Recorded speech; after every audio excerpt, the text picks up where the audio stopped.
Let's go over the differences between subject to and seller finance. These are my favorite two ways to buy real estate in the US, and they are especially powerful if you are just getting started. So if you're a foreign investor just like me, or even you are a US citizen, this is how I would get started. So let's jump right into it.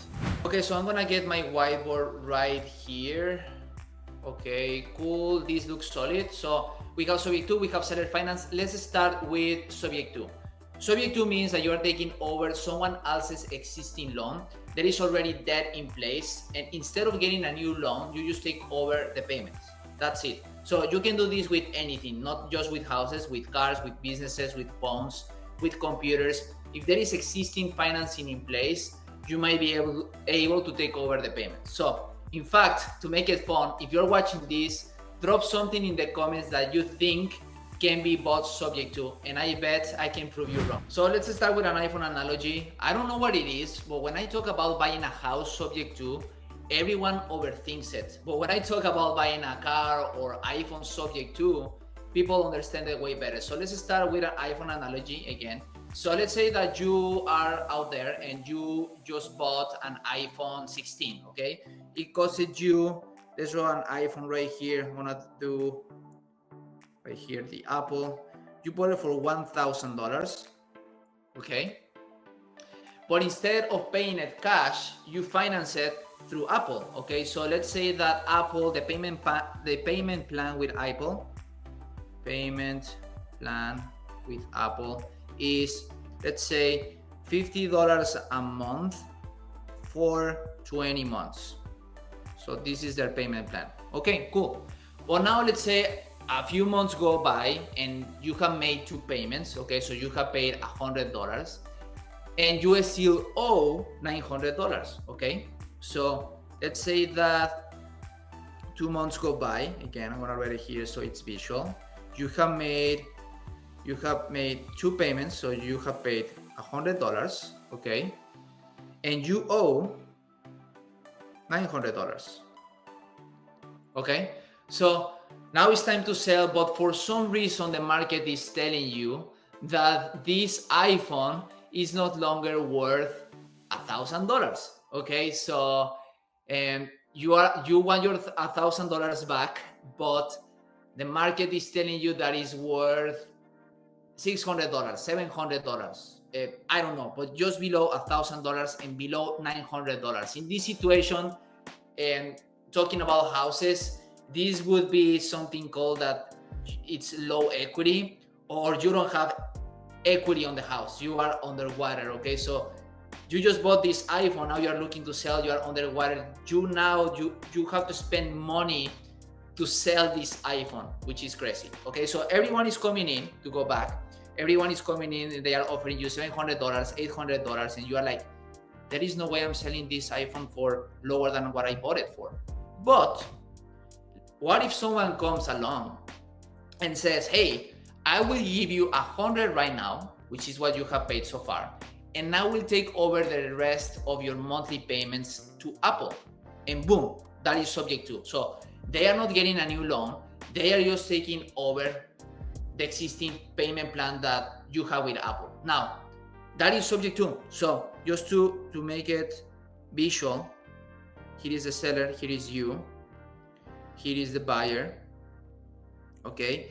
And he just comes in and says, I will take over payments or on your existing payment plan with Apple.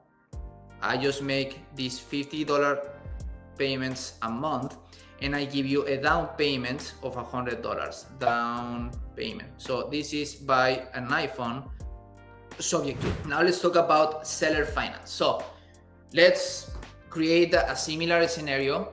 You just bought an iPhone for $1,000 cash. Okay, an iPhone. Here is the Apple, $1,000.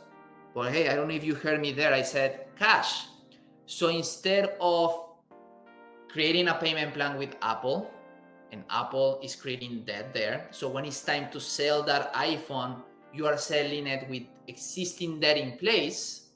Okay, now this time There is not gonna be debt. There is no payment plan with Apple. Now you are just simply buying it cash, okay?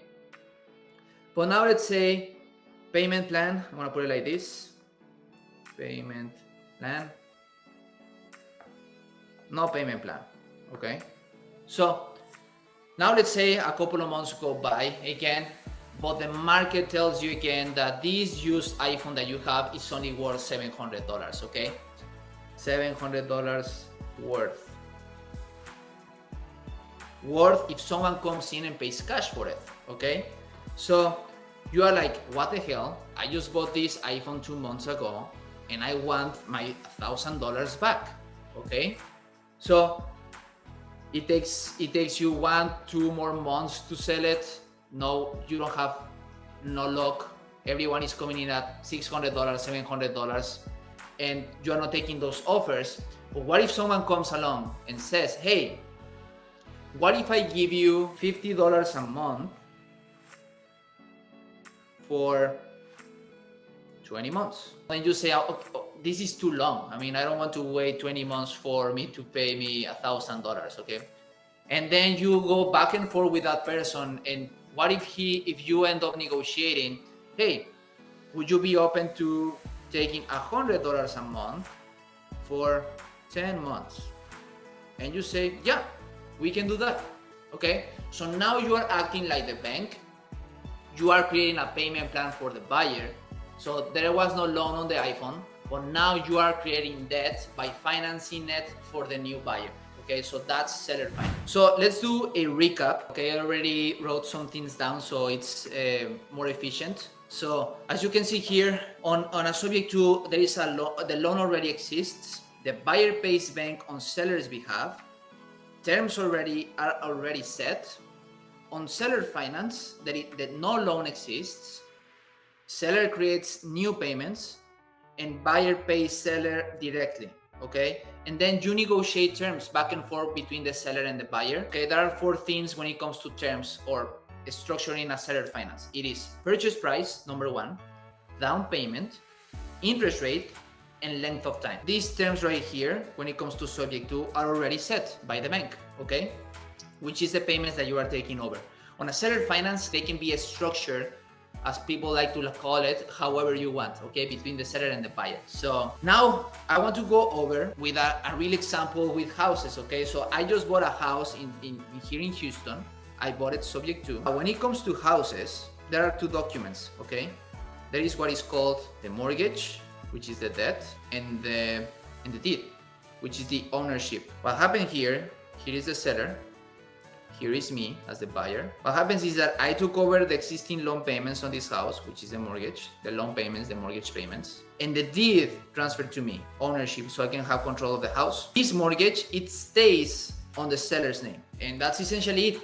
Literally, what I did is I went to the lender's portal, I put my bank information instead, and I am my LLC bank information, and now I am the one making the payments. I just took them over and I am just continuing to make the mortgage payments. It can be done with anything, with houses, with cars, with iPhones, with anything. So both are really powerful, both don't require the bank, and both are perfect for investors who don't want to use credit, cash, credentials, any of that stuff. So whether you're a foreign investor or US citizen, this is the best way to buy property in the US. So I'm from Mexico and I recently bought a house, as I mentioned, subject to no bank, no credit, any of that crap. So if you want to find deals like this, hit me up.